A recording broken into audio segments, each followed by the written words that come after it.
مدینہ میں جب صحابہ کرام پہنچے تو مشرکین مکہ نے یہاں پر بھی لوگوں کو سکون نہیں لینے دیا.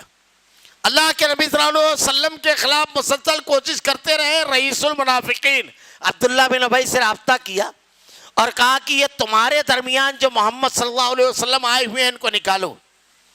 اگر ان کو نہیں نکالو گے تو ہم تم سے جنگ کریں گے اور تمہارے خلاف قتال کریں گے اور تمہارا معاملہ خراب کر دیں گے.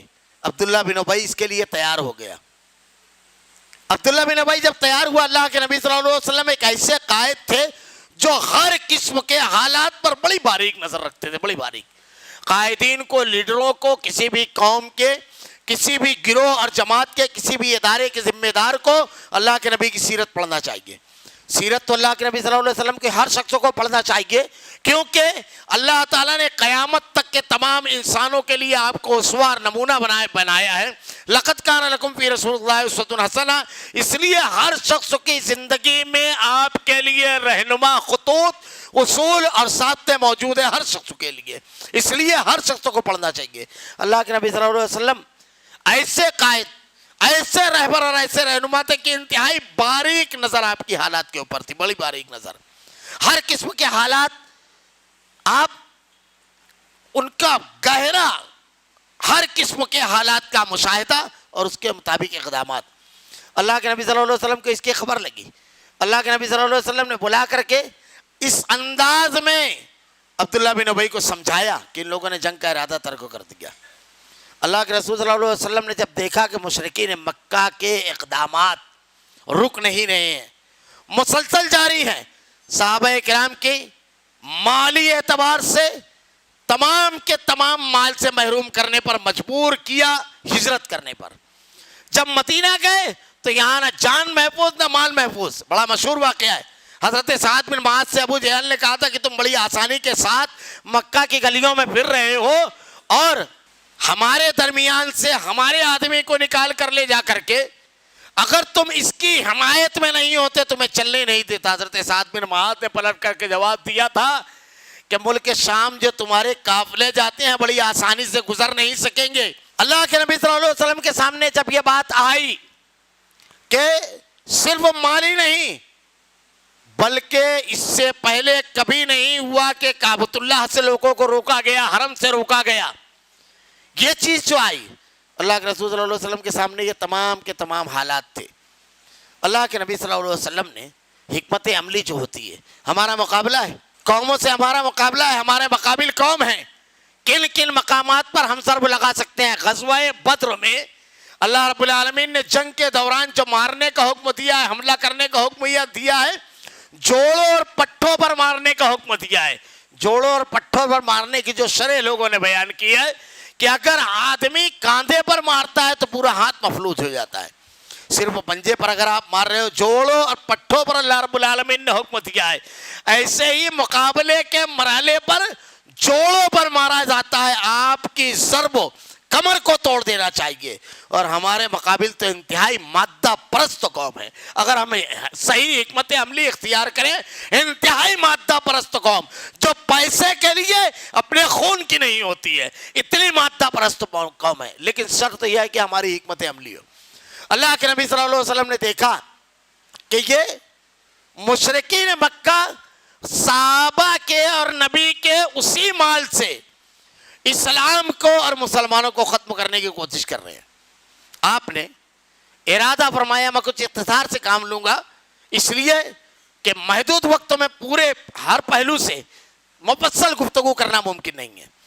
اللہ کے رسول صلی اللہ علیہ وسلم نے غور کرنے کے بعد تمام پہلوؤں پر اس مقام پر ضرب لگائی جائے. اللہ کے نبی صلی اللہ علیہ وسلم کو اطلاع ملی کہ صحابہ کرام کے مال, باقاعدہ محققین نے لکھا ہے کہ غزوہ بدر سے پہلے ابو سفیان جو قافلہ لے کر کے ملک شام گیا, اس میں جو مال لگا ہوا تھا بڑی تعداد میں وہ مال ان لوگوں کا تھا جو مکہ سے اپنا گھر بار, کاروبار, تجارت وغیرہ سب چھوڑ کر آئے تھے. وہ مال لے کر کے, اور مشرکین مکہ کا بھی مال تھا, اور اس کی کل تعداد اس مال کی جو بیان کی گئی ہے یعنی 63.5 کلو سونا کے آس پاس اس میں مال تھا. جب ابو سفیان تجارت کی غرض سے یہ مال لے کر ملک شام کی طرف نکلا تو اللہ کے نبی صلی اللہ علیہ وسلم کو اس کی خبر ہو گئی. اللہ کے نبی صلی اللہ علیہ وسلم نے صحابہ کرام کو جمع کیا اور مشرکین مکہ کی معیشت ریڑھ کی ہڈی ہوتی ہے. معیشت یاد رکھیے کہ ایک مرتبہ اگر یہ ٹوٹ جائے, آج ہمارے یہاں دیکھیے معاشی اعتبار سے کسی کے خلاف اقدام کرنے کا ہمارا معاملہ, میں آپ کو کہوں اگر آپ پیچھے کی خبریں پڑھیں, پیچھے کی خبریں صرف ہمارے ملک میں ایک ریاست ہے پنجاب. پنجاب میں ایک کمپنی نے صرف اتنا کیا کہ اپنے پروڈکٹ پر پنجابی نام, جو پنجابی زبان ہے, پنجابی زبان نہیں لکھی. انہوں نے اس پروڈکٹ کا اعلان کیا کہ اس پروڈکٹ کا بائیکاٹ کیا جائے. ایک دن بعد کمپنی کو وہ تمام کے تمام جو اس کا پروڈکٹ ہوتا جس پر پنجابی زبان نہیں تھی اس کو واپس مارکیٹ سے منگا کر کے نیا پروڈکٹ مارکیٹ میں ڈال کر کے معافی ایک روز میں. آج چھوٹی چھوٹی باتوں پر غور کیجیے, چھوٹی چھوٹی. آج دیکھیے پروڈکٹ ان زبانوں پہ اس پروڈکٹ پہ نام رہتا ہے جن زبانوں کو ریاست کے باہر نہیں جانتے, اور ایسی زبان کہ آزادی کے وقت یہ جملہ تھا اردو یا ہندی ہندوستان کی قومی زبان ہوگی وہ زبان. لیکن ہمارا معاملہ, آپ اثر انداز ہو سکتے ہیں, آپ اپنی قوت کو پہچانیے, اپنی طاقت کو پہچانیے, کس انداز میں ہم کو اقدام کرنا ہے متحد ہو کر کے.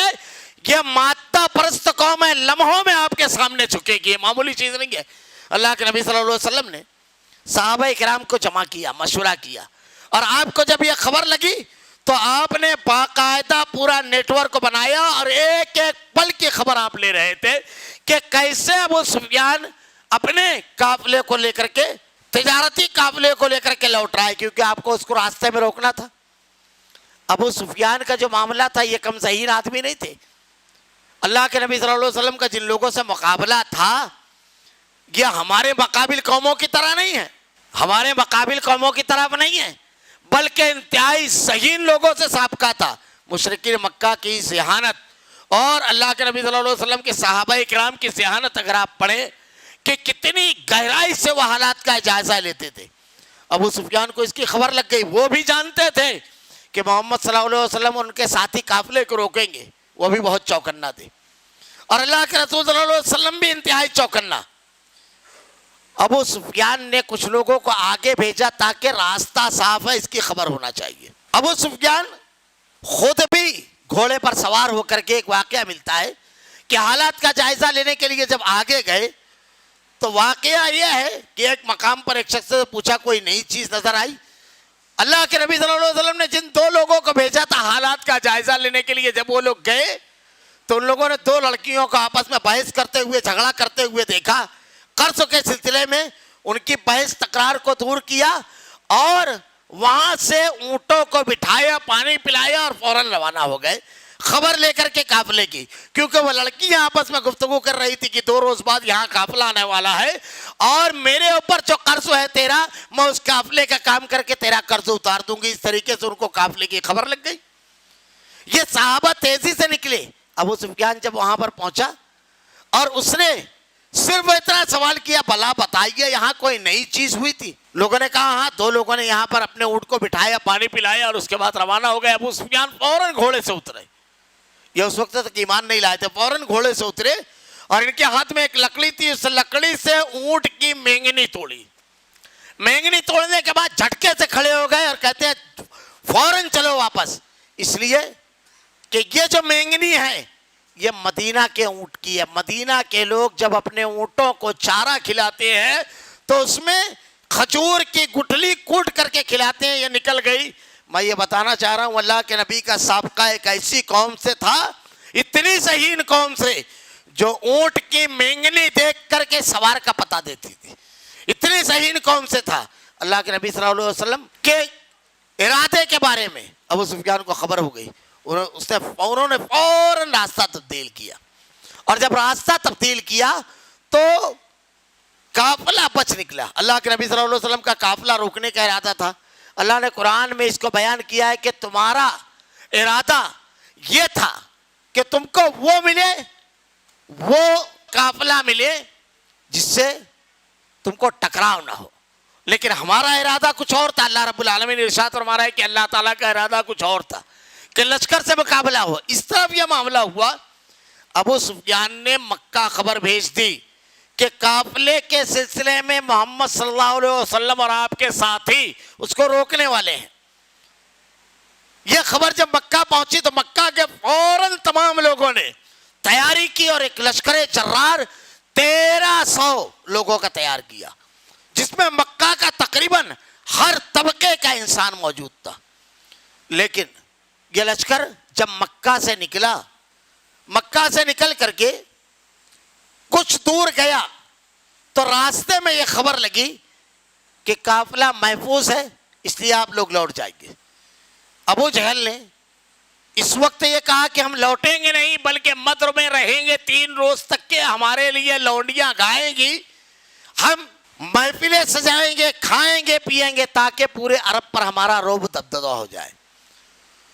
اسی موقع پر غزوہ بدر کے موقع پر مشرکین مکہ میں جو 300 کا لشکر تھا, اس کے بڑے جو تھے اخنس بن شریک, انہوں نے جنگ میں شریک ہونے سے انکار کر دیا اور اپنے 300 لوگوں کو لے کر کے لوٹ گئے.